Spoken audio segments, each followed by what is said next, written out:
¿Qué está pasando, Jerjes, en el país? ¿Por qué tanta violencia? Creo que en este contexto podemos ver cómo se entremezcla aspectos vinculados a lo lúdico, a lo tanático y a lo patriarcal en cierta medida. Por desgracia, en el fútbol podemos ver cómo se desarrolla una suerte de catarsis, una suerte de desahogo, que mucho tiene que ver con esa parte poco racional, efervescente, de lo que representa las masculinidades en el Perú. Por desgracia, las masculinidades están vinculadas directamente con la violencia. En un país sumamente patriarcal, en donde ser hombre implica ser violento, en donde la masculinidad debe demostrarse performativamente, es decir, constantemente ante el peligro de no ser lo suficientemente hombre, por desgracia, esta suerte de violencia se desata en contextos lúdicos. O sea, se desarrolla dos aspectos muy vinculados. Primero, esta efervescencia de la violencia y segundo, lo lúdico de la poca reflexión de lo que esto puede representar. Entonces creo que acá se demuestra esto, se demuestra la manera tan cruda, tan cruel, tan negativa como en un certamen de menores desde ya empiezan a desarrollarse esta suerte de escenarios sumamente dramáticos y negativos. Creo que nos debe llevar a reflexionar cómo es que estamos denominando el fútbol un juego, o en todo caso las masculinidades, ¿no? Y los hinchas lo que no entienden es que están matando el fútbol, ¿verdad? Porque ya de por sí en muchas canchas no van padres de familia con sus hijos a ver lo que supuestamente es una fiesta deportiva, ¿no? Debe ser un espectáculo. Y ahora es increíble, y eso es lo que nos llama poderosamente la atención, que esto se traslade al fútbol de menores. Efectivamente. Lo que pasa es que el fútbol, el deporte en general, nace como una necesidad de problemas anteriormente bélicos. O sea, los deportes existen para que podamos enfrentarnos sin necesidad de matarnos, sin necesidad de violentarnos, o sea, de poder llevarnos bien, ser adversarios y no enemigos, adversarios con reglas comunes y afines, en donde al terminar el juego podamos darnos la mano y llevarnos muy bien.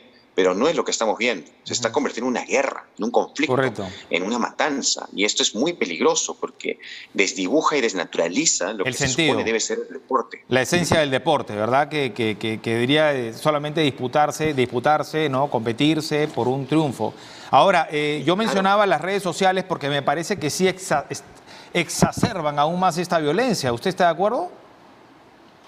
Las redes sociales son espacios, como lo escribí en artículos, en un libro, vomitivos, o sea, espacios donde la gente vomita o la gente hace una catarsis, como lo dije. Ya de por sí son campos de batalla, ¿verdad?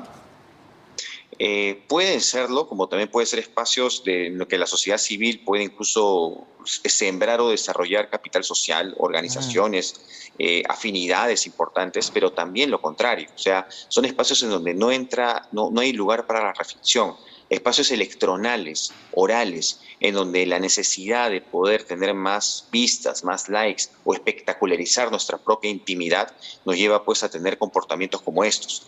Creo que la alfabetización, aunque suene raro decirlo, pero alfabetizarnos en contextos electronales o virtuales es fundamental para evitar terminar generando espacios de violencia también en las redes, porque eso puede generar terribles consecuencias, desde suicidios hasta espacios de bullying o espacios de atemorizarnos tremendamente en nuestra socialización temprana. ¿Qué responsabilidad tienen los dirigentes deportivos, ¿no? Aquí se cuestionó a la dirigencia Crema por la postura en su comunicado, donde solamente, es decir, un comunicado no inexacto, pero sí incompleto, ¿no? Donde solo se mencionaba el hecho de que un hincha del equipo rival haya sacado un arma de fuego, pero no se contó todo el contexto, ¿no? Y por otro lado, en Alianza Lima el comunicado personalmente pienso que estuvo bien redactado, pero los hinchas también directamente señalan a la dirigencia Crema. Es decir, son posturas cruzadas cuando no se analiza el tema de fondo, ¿no? Que es la violencia terrible, ¿no? Y tampoco se puede justificar que una persona saque un revólver. Claro, tiene licencia para portar armas, aunque ya esto va más allá, ¿verdad? Porque la licencia, entiendo, tiene que pasar por un examen psicológico. ¿Por qué lo digo esto? Porque, a ver, que no es justificación que te arranchen una banderola para que saques una pistola, ¿no? Es decir, la proporcionalidad, pues ahí hay mucho que evaluar en ese sentido, ¿no? Pero vuelvo a la pregunta, ¿qué responsabilidad tienen los dirigentes deportivos en nuestro país? Bueno, sobre el tema de las banderolas, hay muchos rituales internos dentro de lo que representan las barras, las pandillas o estos espacios de, como dije, masculinidades insostenibles, ¿no? Erradas. Sobre las responsabilidades que tienen los dirigentes son enormes. Yo creo que en el Perú se caracteriza por ser un país que poco reflexiona sobre aspectos fundamentales que tienen que ver con el patriarcalismo, con la violencia contra la mujer, violaciones, en todo sentido, la injusticia, la corrupción y en este caso la violencia deportiva o la violencia entre jóvenes en un deporte que debería ser un espacio para comulgar, para socializar, para fortalecer nuestros lazos y terminan siendo espacios que son todo lo contrario. Creo que los dirigentes tienen que prepararse un poco más en un sentido social, en un sentido cabal, menos económico, menos político y mucho más solidario y poder llevarnos mucho mejor entre unos y otros, porque para eso están los deportes, para eso están esos certámenes, Correcto. para fortalecer nuestras relaciones y nuestros vínculos, para socializarnos mejor entre los niños, jóvenes, adolescentes y adultos. Y está haciendo todo lo contrario. Al contrario, parecería que son permisivos, ¿verdad? Porque finalmente ellos son los que, los que dialogan, los que supuestamente saben, no digo que organizan, porque las barras se organizan solas, pero sí hay una cierta relación. Entonces, nuevamente, ¿no? Se cuestiona el por qué se les da entradas o el por qué no se les vigila o fiscaliza aún más. Sí, o por qué no se les empadrona, al menos, hacer algo. Lo ven con objetivos económicos, lo ven con objetivos tal vez desde determinados puntos de vista, quién tiene la razón, tal vez lo ven con objetivos ciegos al no entender cuál es la dinámica social o cuáles son las estructuras que se mueven en esos espacios, tal vez hay mucho de ignorancia en ello.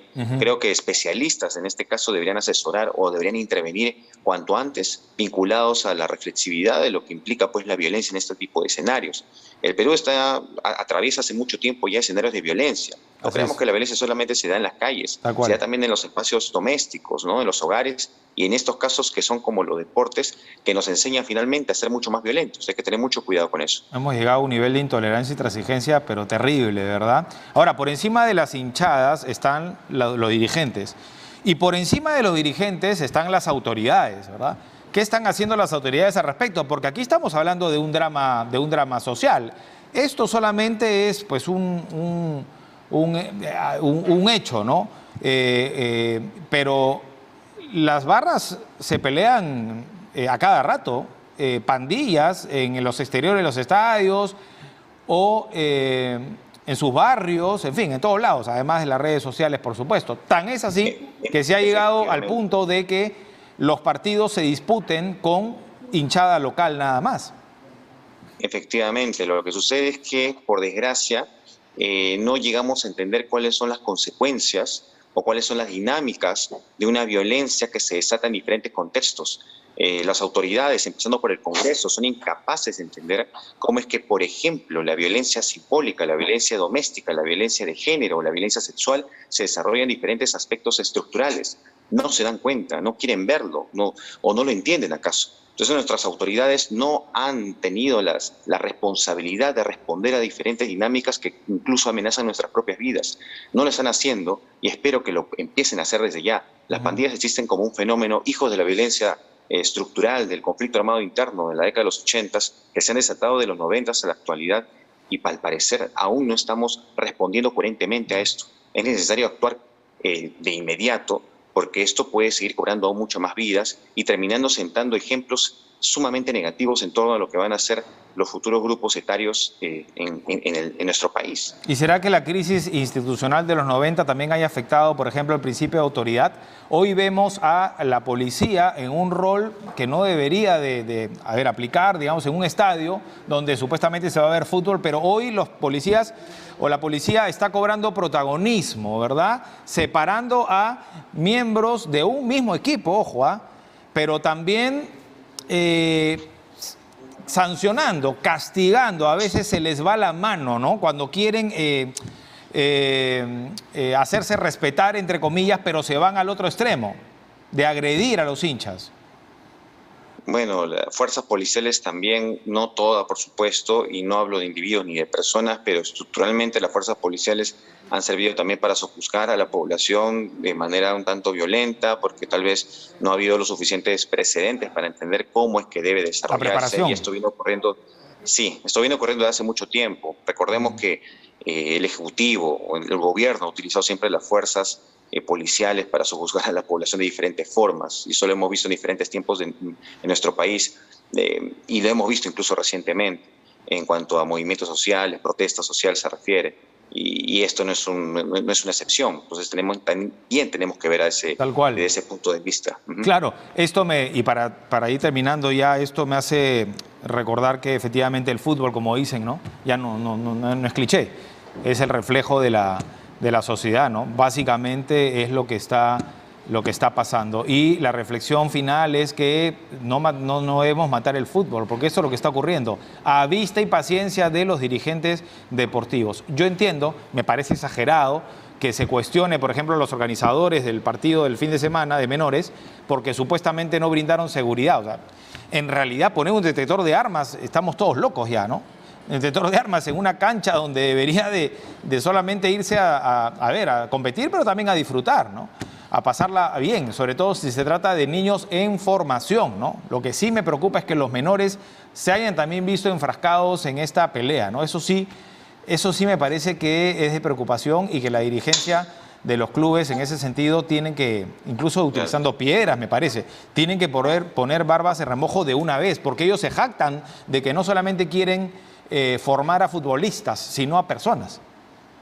Aparentemente lo que tenemos entonces son escenarios en donde no estamos delimitando cuáles son pues las responsabilidades de estos espacios dirigenciales, del Estado e incluso de nuestras propias familias. Creo que es un muy buen momento para que padres, madres, en general, entornos familiares puedan reflexionar sobre estos espacios. Recordemos y entendamos que el deporte, cualquier otro escenario lúdico, debe significar un espacio sano de socialización y de base para una mejora de nuestra construcción personal, individual, familiar y social. No estamos aquí para maltratarnos o tratarnos de enemigos, estamos para llevarnos bien y para construir espacios de socialización sanos y fiables para un mejor país. Y los dirigentes tienen que dar la talla, ¿no? Y tienen que dar el ejemplo, porque efectivamente, ¿no? Ellos representan a la mayor cantidad de hinchas del fútbol peruano. Estamos hablando de la U y Alianza Lima, ojo, de pronto tender puentes, ¿no? Y no comentar los hechos con la camiseta puesta para afectar al otro. No me importa si un hincha de mi equipo hizo mal, no lo cuestiono, ¿no? Cuestiono al otro, siempre le echo la culpa al otro y estamos así. Quizá la selección deberíamos de lograr propiciar acercamientos como cuando nos ponemos la blanquirroja, ¿no? Que todos siendo del mismo equipo hinchamos por nuestro país. Quizá es momento de juntarnos y decir no más violencia, ¿no? Y los principales hinchas, obviamente, de estos equipos ya mencionados deberían de darse cuenta que esto se pone cada vez peor y que el fútbol está agonizando en ese sentido. Así es, el fútbol es un espacio, como lo dije, lúdico, un espacio de catarsis y es un espacio popular. Todos practicamos fútbol, todos hemos jugado fútbol o jugamos fútbol y lo compartimos con nuestra familia de diferente modo. Entonces estos escenarios tienen que ser también base para una mejora familiar, una mejora social, una mejora en cuanto a capital social, en cuanto a unión del país se refiere, no para desunirnos y menos para violentarnos así. Tenemos que aprender de estos escenarios y no volver a cometerlos. Y es hora ya de que pongamos pues la barba en remojo y nos pongamos a analizar qué está sucediendo con el país, por qué tanta violencia estructural existe. Ahora es cuando, ¿no? Ahora es cuando. Yo también me gusta ir al estadio y la fiesta, digo a veces, pero ¿por qué no dejan meter bombos, silbatos, ¿no? En fin, banderolas? Y claro, se entiende que estar metiendo esos objetos es, digamos, una traba más para las autoridades, para la policía, revisar esto y que justamente no pase lo que ha pasado el otro día, que se use como contrabando para meter otros artículos para poder afectar, agredir al otro. Y eso es lo que pasa, esto es circular, lamentablemente. Gracias, Jerjes, muy amable. Muchas gracias, muy buenos días. Jerjes Loaiz estuvo con nosotros, sociólogo, a propósito de la violencia en el fútbol, lo que ocurrió el fin de semana en la Vida Deportiva de Universitario, fútbol de menores, ¿no? Acabó en una gresca y un hincha sacó un revólver terrible, ¿no?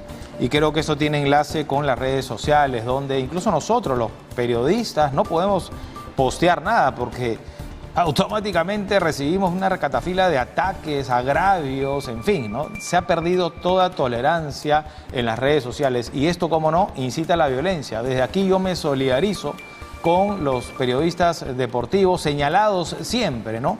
prácticamente a quienes se les está agrediendo también verbal, ojalá que no físicamente, en los estadios por una postura pues que no les gustó, ¿no? Para un hincha no le pareció un comentario objetivo de un periodista, entonces no puede ir al estadio y si va, se le agrede, ¿no? Esto no puede seguir pasando. 7:53. Vamos a otro tema. El gobierno